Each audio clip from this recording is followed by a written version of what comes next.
सभी राम भक्त है, सबका हाथ ऊपर।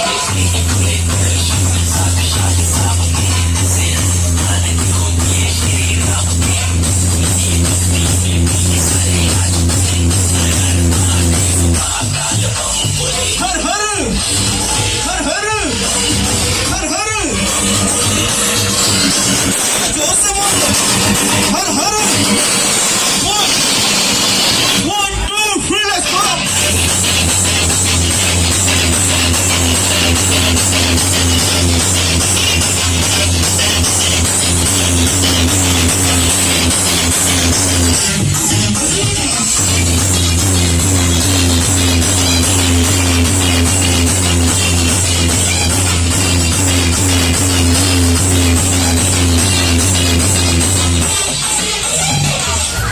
ये गाना बजने से पहले जितने भी साइड में है और सामने जितने लोग हैं सबका हाथ ऊपर होना चाहिए और साथ में प्यार से और थोड़ा जोर से बोलना चाहिए, सियापति रामचंद्र जी की, पवन सुत हनुमान जी की।